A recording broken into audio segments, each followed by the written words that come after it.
What's Bilal's thoughts on these two big fights that happened over the last couple weeks? Um, in the words of George St. Pierre, I am not impressed. Yeah, but I don't think that injury played a part. I believe that he had a bad performance, and that's the narrative that they wanted to push. I respect Shavkat. He's never given us bad vibes. It's Okay. going to be a hard fight to sell. Bilal's only boring to fight to people who don't understand or have a fight IQ, a high fight IQ. They just have to understand that Bilal isn't a rock'em sock'em robot type fighter. Kobe's trash in our eyes. We've been trying to get Kobe since Australia. He's really got to figure this out because now he's a gatekeeper. And when it comes to Buckley, I like the kid. He brings great energy. He's got a big mouth on him. That's the type of thing you want as an opponent. Usman, who's like the sexiest matchup for Buckley for you guys? Bro, you can't put Usman and sexy in the same sentence because that's an ugly man. Usman Buckley would be great. I'm not with black on black crime, but I think Buckley starches Usman. Usman and his campus, they hiding some footage that they need to go ahead release. Yeah, the Uh interview. yeah, but it didn't go too well for him. So they gonna keep shoveling that one, put it in a time capsule, and they might open it when we all dead and gone. Even for Islam or for Bilal, money is literally a non-factor. The only thing that is a factor is legacy. Is this legacy bigger than my friendship? All right, so today I'm joined by PFL world champion and the head coach of UFC champion Belal Muhammad. Lewis Taylor, welcome to the program, man. How you guys doing? I'm actually not the head coach anymore. I passed those reins up to VFS Mike Valle. Okay. So we'll give credit over there. VFS is the head coach, Right. but you helped out Belal, right? From the very beginning. You're his wrestling coach from high school. Yeah, yes. I started on the journey, to say that much. He had got wind after I left as high school wrestling coach that I was doing some fighting up in Strikeforce, and then on the weekends he started joining me, and the rest is history. A little longer than that, but short, sweet version right there. Yeah, exactly. And then it developed into all this, right? He's been killing it ever since. Um, For sure, for sure. It's right. been a long journey, but he's earned his stripes. Yeah, exactly. Long journey, which we'll talk about. But before we get into Belal and stuff like that, it's your first time on the program, so just to kind of let people know who you are a little bit. You're from Chicago, like that's where you grew up and stuff. Yeah, yep. I'm from Chicago, the city, 064, Inglewood, born and raised. Not many of us out here. A lot of people claim Chicago, but they really not from Chicago. I'm actually from the city, the hood, as they say. But that's where I'm from, not where I'm at. I'm out here in beautiful Frankfurt now. I got my pass card punch. Now I'm out here in the suburbs. Hell yeah! So you made it out. Yes, sir. Yeah. Well, tell me a little bit what it was like growing up in the hood, because like even up till this day, Chicago's got a crazy reputation. Chicago is to me a great city, especially when you got some money though. You got some money, the sky's the limit in Chicago. You can really enjoy everything, the lake, downtown, and this and that. But people ignore downtown and the beauty of the city, which is one of the most beautiful cities in the planet. And they only focus on the south side or the west side, a little bit of the east side. Those areas are rough. Again, it's gotten rougher over the years. It was, the gangs had more control back in the day. Now it's a bunch of Indians, no chiefs. Hmm. It's like rappers nowadays, right? I don't even know if they're gang members fully. Nah, nowadays rappers join gangs after they become famous so they can have some type of street cred. Yeah.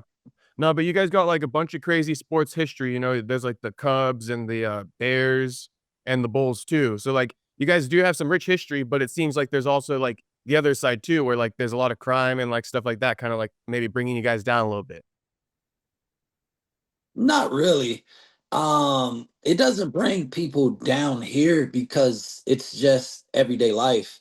Um, Again, I know people been here for 40 years and crimes never touched them. But again, when you're from here, you know where to go, where not to go. you're not gonna find North Siders hanging on the South Side. You know, um, it's just it is what it is. But I will say, most Chicagoans, I don't care what race you are, white, Chinese, Mexican, you have thick skin, especially if you're from South, West or East, But even the North Side people, they, you get used to it. We're not as rough as say a New York. We still have a little bit better hospitality than them. But as far as big cities go, I think it's one of the best. And the negative rap is mainly from people. I mean, it's earned, but it's over. It's been overinflated. Oh, I got you. I mean, because what everybody's talking about, like Lil Durk right now, the rappers and stuff like that. I Yeah, know. So they're yeah, like I do. the I King mean, Von and all that stuff. yeah, it's. Don't get me wrong, it's an embarrassment, especially the Lil Durk scenarios because a lot of people involved in those things, you know, I'm not saying you have a respectable occupation, but to be next to Dirk and stuff like that, you're up there. Before Dirk got this case, he was mingling with the mayor. You know what I'm saying? He was doing positive things. And even his community, O Block, a lot of them converted to Islam to become Muslims. There is gonna be a light and dark, but they forced that they forced Lil Durk to play that hand, and then now everybody laughs at him for playing it. Before it was Dirk, you need to slide for Vaughn, and Right. now look where Dirk's at. Exactly. And now he's kind of like they're clowning on him for doing that. Rightfully so. He should have kind of like kept his head out of that. But maybe I don't know, maybe But you King can't. Von like really got to him in that sense. I don't know. Like Yeah, maybe he was that hurting or was his something. I don't boy, know. and Yeah. yeah, I mean, if you got the money, we see it every day. We're from America, so we see what money can do. It could definitely help you eliminate your enemies, and it's hard not to wire somebody 50,000 to make something happen. Yeah, exactly. No, I hear that. But with some of the positivity, it looks like you're bringing a lot of positivity, right? Like you've kind of Yeah, are you like a pioneer of MMA in your region? yeah. I mean, I would give the original pioneers for myself. The people I looked up to would be the Terry Martins, the Shawnee Carters, the Brian Gassaways, those were some of the early Chicagoans that, that I that was ahead of me, but I'm old enough to where I just wasn't living in Chicago when Chicago MMA originally started, and I came back to. I was living in California at the time, or I was down in Eastern Illinois. I was in Cali with like Rampage was my roommate out there. You know, and then I had people. Even Brock Lesnar was in the house back then, and Vladimir Matushenko. Then I moved. I went to Eastern Illinois where we had people like Mike Russo, Brian Ebersol, and Matt Hughes to be the most legendary one out of that group. Okay. So then you basically took over or like did your part, like moving forward after that. Yeah, no, when I got back to the city, I did something stupid, which was I wanted to do it on my own because I knew I had the talent to prove myself, and but I didn't want to call up Brock or Rampage or Matt and jump on their team. I was like, bro, I can do this on my own. But that was dumb. You know, one Yeah, thing you I need learned about teammates. this world is it's not about what you know, it's about who you know. So kids, if anything, make sure you utilize all of your assets. Okay. And how did the well actually first I want to ask you with because we talked about it just a second ago with O Block and stuff, you're from the hood. Are you from that region at all or no? Slightly. That's a little bit more east. It's an argument on location or whatever you want to say, but I'll say that's more east. I consider myself more south. If you ask them and I told them my location, they'll say I was more west. But anyway, I didn't grow up over there, like as far as living, but I hung out over there, as a kid, especially on Saturday nights. You know, they had a one of Chicago's best locations was a skating rink over there near the Parkway buildings on 66 and King Drive, which was called Route 66. For us, that was the Saturday night. You had two places you could be. you could go hang out with the Stones, or you can go hang out with the GDs and the BDs over at the Route. And I came up under the six, so I would go hang with the GDs and the BDs over at King Drive 60 Route 66.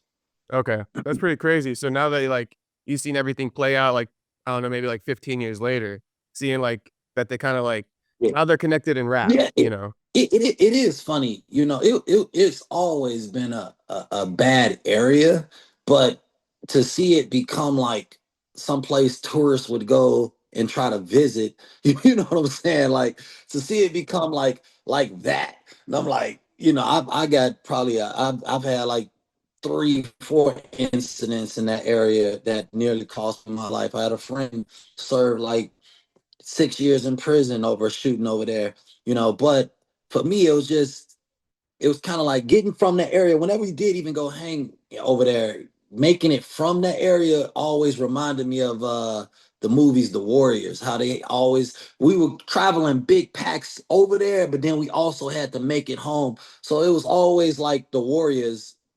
Once the club ended, that's the way it always felt. Like it was just a weird story, always a movie of how you making it home every night. Mm. Yeah, that seems like a weird way to live in a way compared to the rest of the world, having to like travel in mobs You like that to know, be safe and it whatnot. it is, but when you're in it, there is no other world. You know what I mean? Like a lot of people could be like this or that. Like you don't even notice any difference in the world because that is the world you live in.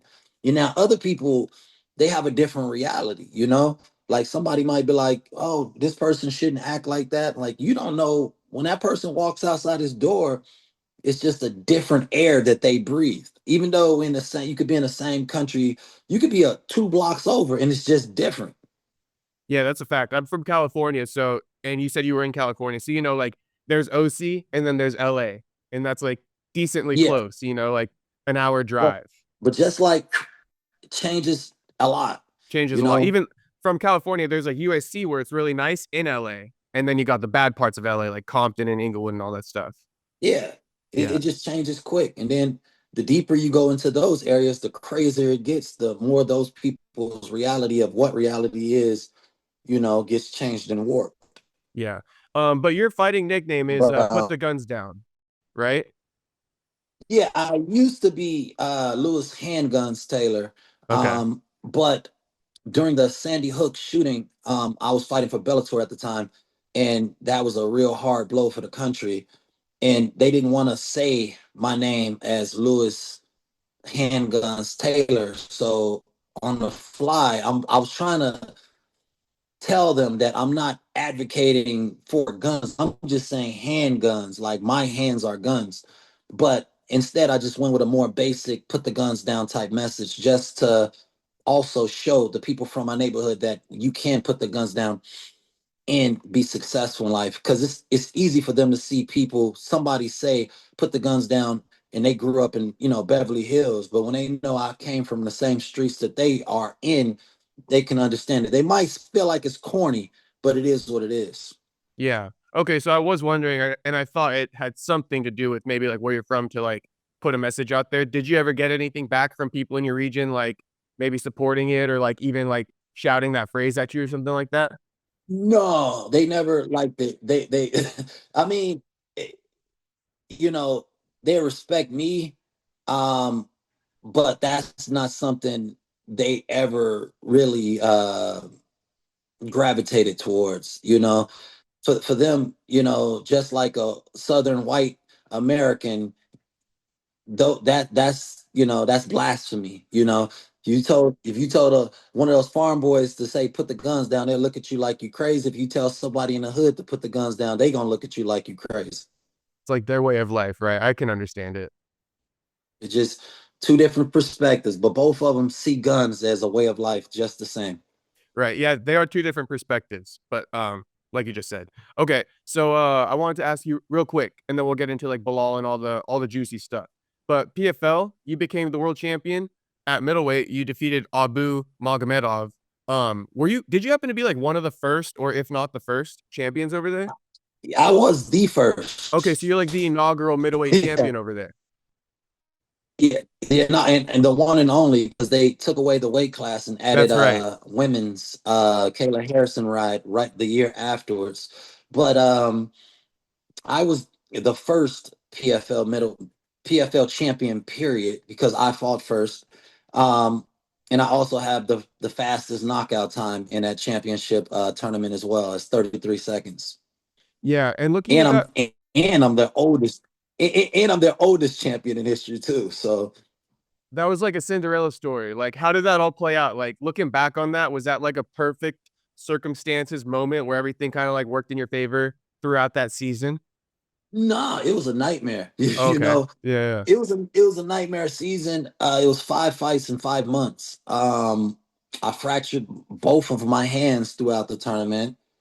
Um, I also got into that little spat with John Howard in the semifinals where he tried to fake a I accidentally grazed his head with my knee, and then he tried to fake the injury to make it to the finals um unjustly because I was beating the crap out of him. He just wanted an easy ticket punch. And I never had the support of the owners of the PFL except one, but the people like Ray Seppo, I had to win them over. But thank God I did, and they definitely went to bat for me when it mattered. Okay. So it was actually a really tough season for you. Yeah, And did you fight with fractured hands or not the were they able to not heal up? nah. I just kept. I had a good physical therapist. You know, 3 to 5 times a week at times. I would just be at the therapy office getting treatment. I was doing that as much as I was training. But nobody cares about, that part of the journey. They just care about the results. Did you win? Answer, absolutely. Yeah. And what made you not want to pull out? Because I feel like maybe some guys would, right? You see guys dropping off from injury from time to No, time. you don't pull out. You shut your mouth. You only tell those people who you can trust, which was only my corners. I don't even think I've really made this public, but you just keep it a secret. And no matter if I don't care, I've fought through injuries. Sometimes I got 4 losses. I think out of the 4 losses, only one I wasn't injured going into the fight. But you don't talk about that. If I fought and injured and won, I fought injured and lost. So you just take it as it goes. If you once you decide and commit that you're gonna fight, that's just something you do. Unless you can't stand, you can't put your hands up and stuff like that. Like I had a fight against Uriah Hall scheduled for the UFC at one time, and I caught like a back spasm that wouldn't even let me stand up straight. So that was the only fight I pulled out. But the UFC ripped my contract, and I ended up finding my way in the PFL. But that was God's journey, and I'm blessed because if I would have took that UFC money, I would have blew it, and I would have still been looking for some paper today. Yeah. And you got $1 million off of that, right? So blessing in Yes, sir. disguise. By the Yes, way, sir. right? Because I tried to ask some other champions about like winning $1 million, but it's so recent for them that I think that I don't get the best answer. I'm actually very curious if you could like tell me any details. Like, kind of like, does half of it really get taken off, or like what's kind of what do you get off of that from the beginning? Because it's a I mean, million, but you then people you think make that you might get money. like half a million.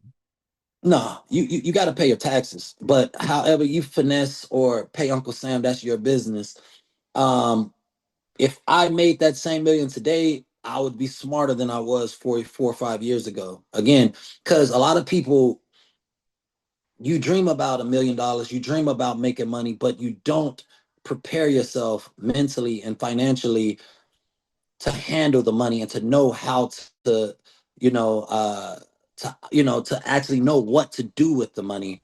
And then the minute you get it, you get a bunch of voices all in your ear, phone calls, text, man. Now everybody and their mama want to tell you how to spend your money. And then you got to look at people like Wesley Snipes, who's sitting in a slammer for tax evasion. So it's a lot of happiness, but then there's a lot of stress. And then you also, me being a black athlete, I look at other athletes, Mike Tyson, people who blown 800 million. So, so I'm just thinking, how the heck can I make this money do the most for me as humanly possible.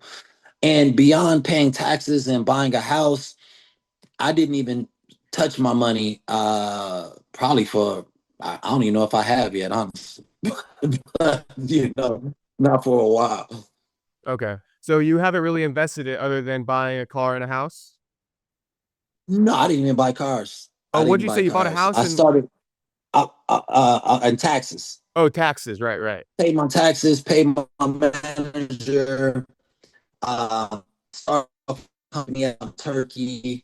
Um, that went under during COVID, started another business that was successful, closed that business last May. And anything I purchased, you know, I went that route. I didn't try to spend my money, I invested it.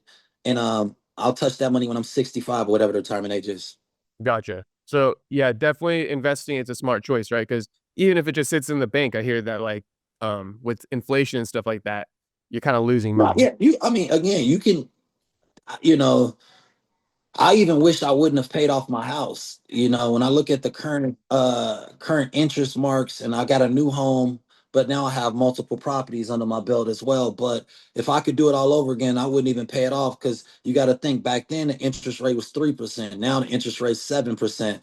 You fight somebody to get a 3% interest rate. So in that retrospect, it was a bad move. But at the time, I looked at every monthly payment and interest. And plus, when I purchased my house, I purchased it with a PMI. I wanted to get rid of that. So I felt like not wasting money paying off mortgage debt a certain way was the best route. But now I'm a little bit smarter than I was back then. But again, like I said at the beginning of the question, you don't know how to spend your money until you have it, and you don't make those mistakes until you have it. So if you're planning on getting rich, first learn how to spend your money before you get rich. Yeah. Or at least right once you If get you that want to money, keep, if you get that money first, then yeah, at least try easy to to make, invest or learn how to invest. hard to make, easy to lose, fellas. Yeah, Hard to facts. make, easy to lose.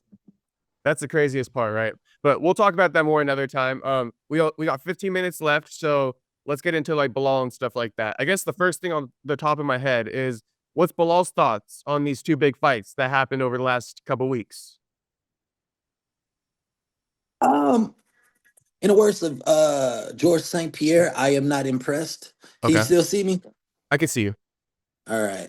I got some calls coming through. I didn't block out on accident. Oh, But no worries. anyway, um, he was happy to get 25 more minutes of visuals of footage to study. Um, I don't think that was the best Shavkat or that was the best Ian. I feel like that was two training partners that had already put in a lot of time with one another, who knows one another a little bit better than most people would know either one of them. So I don't think that's a true um like, what, judging that fight is not the true character of either, because I believe they both probably didn't take risk that they would have taken if they didn't have so much experience training with one another. But it still allows us to study both fighters a little bit more, and to see where their timing's at right now. Okay, for sure. Yeah, and it kind of gave you guys a little gauge because Shavkat was out for a while before that. I guess with Shavkat's injury, what are you guys thinking about that? Because I did look it up before this. It looks like it's kind of a quick recovery time if he elects to go the surgery route. It's like 3 months. So I guess if worst case scenario, it's only going to be three I months. don't. Yeah. But I was going to say too, No, I don't. three I months, and don't then you come think back and you got to that train for that. another couple Yeah. months. Yeah, but I don't think that injury played a part. I believe that he had a bad performance, and that's the narrative that they wanted to push. I got footage of shots, from a year or so ago, and he's always had his knees like protected and wrapped. So that those injuries have been lingering. He was still knocking out other people and fighters with those injuries. He's just finally deciding to do something about it. And you can't have the injuries. Like I said before, once you decide that you're gonna fight, win, lose, or draw, that was your decision to get in that cage. So you can't blame the injury for the win or the loss. You know, you as a fighter, as a warrior, that's just a part of the job. Yeah, I mean, for you guys, is it a bad taste in your mouth for them to be putting that out there? I don't know if they said it before the fight or after, but it does kind of seem to be in bad faith to do that. You know, I like I respect, let's say, I respect Shavkat. Um, he's never given us bad vibes. It's Okay. gonna be a hard fight to sell because it's easier to sell a fight when you got a Kobe, when you got even Ian Garry, somebody who can be the nemesis. I mean, unfortunately, the MMA community has taken upon making Belal the one of the most disliked, or they want to say boring or something like that. But like I said, Bilal's only boring to fight up to people who don't understand or have a fight IQ, a high fight IQ. Fighters, real fighters love Bilal. Real champions always want to pick his brain. His phone is always ringing from some of the best champions because they understand what how hard he got, how hard he works and how he breaks down so many great fighters and makes them look, weak or soft or not as good or past their prime. Every excuse that gets thrown at him whenever he wins. But when that fighter is not fighting Bilal, he's killing people. But again, Sean Brady was trash, after Bilal fought him. Wonder Boy was done after Bilal fought him. You know what I mean? Like Yeah. everybody, but they just have to understand that Bilal isn't a rock'em sock'em robot type fighter. He's a high IQ fighter, and he is also a pressure fighter. So it's not like he's sitting back trying to snipe. He's still coming forward. And if he's fighting a grappler like a Damian Maya, he's making his adjustments so he can win. Do you want to wrestle with the best on the planet? No. You want to strike with him. If you're fighting a striker, do you want to strike with him? No, you want to wrestle. When you got somebody like Leon, who was solid across the board at doing both, you still embarrass him. But people don't want to call it as it really is because he's consistently making those people who bet against him pay a hefty price. If all you did was put your money on Belal Muhammad, then you would be a very, happy camper because he's always the underdog. I mean, so you're always going to make money. But most people still believe that he's not the champion. They never believed in him, and they're going to consistently scream because now they're all in. They're all in at screaming that he's not good, that he's this or that. And it's but again, you see what you want to see, but the results I have spoken. He may not have finished everybody, but he has always come close to finishing almost every fight that he's had. No one else has 10-8 Wonder Boy. Okay, Buckley knocked him out. That was nice. But beyond that, he's still starching some of the best fighters. Who have you saw made Leon look that bad? You know what I'm saying? Like nobody. Who's made Sean Brady look that bad? Nobody. You know what I'm saying? But people just don't want to give credit where it's due because he's consistently beating their favorite fighters. Yeah. Well, I think it's just part of like a game almost. They like to act like he has no name, which is it is what it is. I think in a roundabout way, by saying he has no name, they're growing his name. If you look at it like that. Um, Buckley and Yeah, but yeah, go ahead. I'm sorry. Go ahead. no, you're good. Buckley and Covington. Buckley's trying to get that spot over Shavkat. I'm sure you guys got a lot of thoughts about Covington too. I guess you could just give me your thoughts on that. Both things that I just said, as far as Joaquin skipping the line, and then thoughts on Colby's performance in there. I mean, Kobe's trash in our eyes. We've been trying to get Kobe since Australia, and he's a good salesman, showman, mouth, but he's never been honestly, top 8.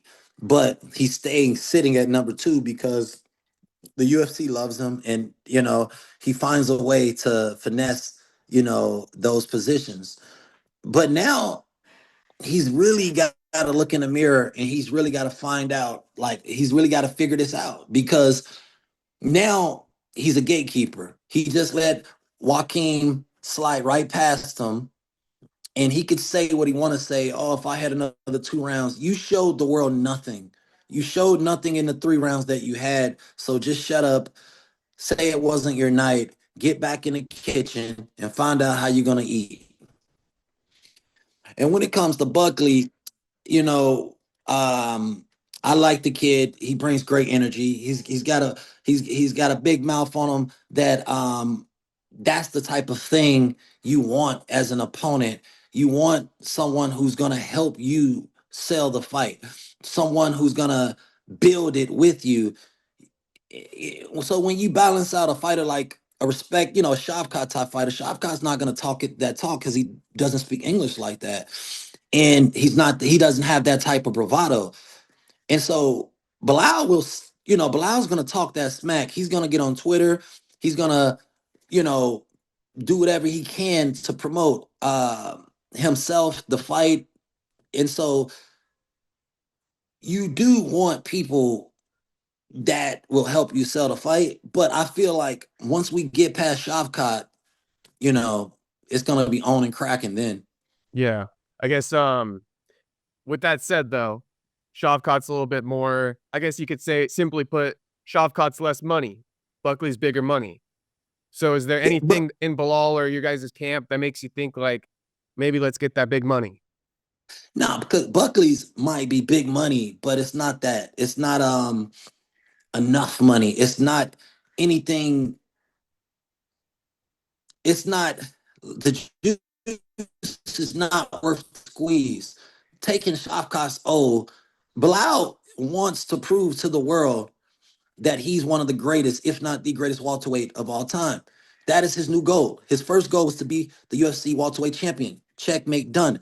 His next goal is to climb that ladder and prove to all the haters he is, not the GOAT, but, a GOAT at that weight class. And so he's all in at making that path happen. And again, he wants to pass up Usman. He wants to pass up, Matt Hughes and potentially even get up there next to GSP. And to tell the world this information, it's just more hate finna come. But that's his goals. You need a goal when you're a fighter. You need motivation. You don't want to be a journeyman. Like just, I just want the next fight. You want something that's gonna make you great. You want a goal. And that's the new goal for our camp. Okay. So he's down for Belal. That's the fight he wants. I guess the next question would be um timetable for his return at all, if you can That's give on you. anything. That's on the UFC. We're up in camp. We're back walking. It's been a week and a half. We got our first rounds of sparring in yesterday. Um, and it's for us, it's fine. We got Ramadan coming up, but it don't seem like the UFC is pressing him to take something immediately right now.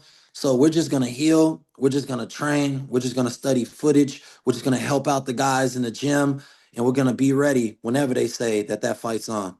Okay, so you're basically just waiting for the call, but in a sense, you're already like starting up training camp. Oh, camp. Bilal never comes out of camp. The only reason he came out of camp this time was because he got injured. It was this in the 15 years I've been with him. This was the longest break he's ever had in his career. And so I'm glad that we get ample time because we've never dealt with this type of hurdle before. So I'm glad that we'll be able to get all the way to that top. We'll be able to get that plane all the way to maximum altitude. We won't just be, shaking the dice. We'll be ready 100% when it comes time to fight. Okay, got you. And I got two more for you then. With Buckley in this win, he obviously wants the title shot and he feels like he's put in a lot of work. I really do agree. He's had like two turnarounds inside like 3 months, all wins and finishes over ranked opponents. With that said, do you think as Bilal's coach in a way and like what you guys want from Joaquin, is there an opponent you guys would like to see him fight? Or do you think he should even sit out and wait for a title shot after you guys fight I mean, Shavkat?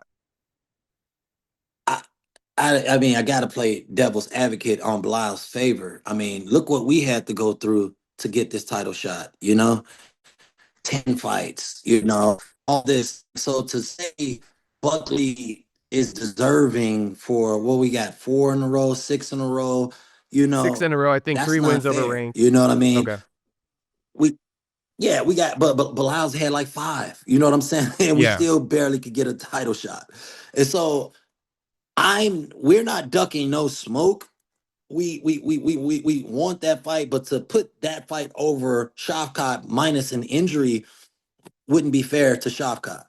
Okay. Or then the other thing I was saying is, who would you like to see Buckley fight then to like be deserving in your eyes? Should he fight Leon in London and headline that card? Should he fight Usman? Who's like the sexiest matchup for Buckley for you guys? Bro, you can't put Usman and sexy in the same sentence because that's an ugly man. But but no, to keep it real, Usman Buckley would be great. I'm not with black on black crime, but I think Buckley starches Usman, and so Usman has a chip on his shoulder. He went from almost GOAT status, you know, 2-bit parts in Black Panther, and now he's sliding down the dog food chain on where people think he is. So Usman's got something to prove, and Buckley got something to prove. So in that sense, I think that those two should fight. That would be an excellent title eliminator. But if those two fought, as much as I like Buckley, I would want Usman to win because that's the bigger name. So that Belal can get that smoke with Usman. Yeah. And plus, Usman in his campus, they hiding some footage that they need to go ahead release. Yeah, the Uh interview. yeah, but it didn't go too well for him. So they gonna keep shoveling that one, put it in a time capsule, and they might open it when we all dead and gone. Facts. But okay, I Yeah. was just gonna say one other thing is shit, let me think real quick. Uh I might be forgetting. Let me give me 1 second just to try to remember it. Bilal and Joaquin. Um, no, I think that might. All right. Well, okay. Since I forgot that one, let me ask you this one. Khabib and Islam, kind of like hinting maybe they might be down to fight Bilal. Did you see that? Do you have any thoughts on that? When did they hint that? I think they were doing like Henry Cejudo or a Mighty Mouse interview, and he was saying Yeah. like if they fight, my heart would. Khabib was saying my heart wouldn't be happy if they fight, but he might not be able to like stop it from happening at this point.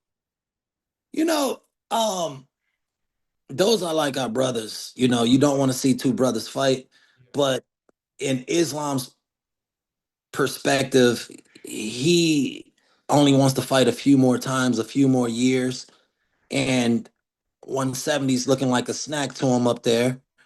And maybe he thinks he has what it takes to go collect that double belt because he has a loss on his record. And the thing is, he if he wants to get closer to GOAT status, he needs to capture more belts. He can't go down, He's a big 55er. He's not going to go to 45. So his only option is to go up, you know. And if Bilal did not have that belt, they would 100% uh, take that fight and go up and get that welterweight belt. I But agree. it's not something on a personal level or a camp level that any of us wants to see. We train with those guys a lot, so Yeah. we don't want to sully our relationships or even on a religious type of thing. We pray with those brothers, so it's not something that we're not ducking any smoke, but it's not something that we ever want to see come to fruition. And at the end of the day, you know, all things, come from the man upstairs. So whatever happens will happen. Right. And then hopefully you guys could just get compensated nicely, right? At the end of the day for that one. If you end up doing it. Now, you know what? Some things really ain't even about money. Because you They're hear a lot of like, fighters saying that. If you give me enough money, I'll fight my yeah, homie. like, nah. If even for Islam or for Bilal, money is literally a non-factor. The only thing that is a factor is legacy. is this legacy bigger than my friendship? It's definitely not money. It's definitely Islam wants a bigger legacy. Um, and does he, you know, in how long is Belal going to be an obstacle or a deterrent from him, you know, going up and getting that? Got you. Okay, fair enough. I think that was important to say because some people would probably think it's about how much they can get paid, but yeah, it's a No, legacy move for them for sure. So for we'll sure. see how much they value more, the legacy or the friendship, I guess. For sure. Yeah. All right. Thanks, Lewis. I All appreciate right, it. And Jacob. let's talk again maybe when Bilal gets his fight or something like that. That'll sound great, brother. All Have right. a good Thank you. day.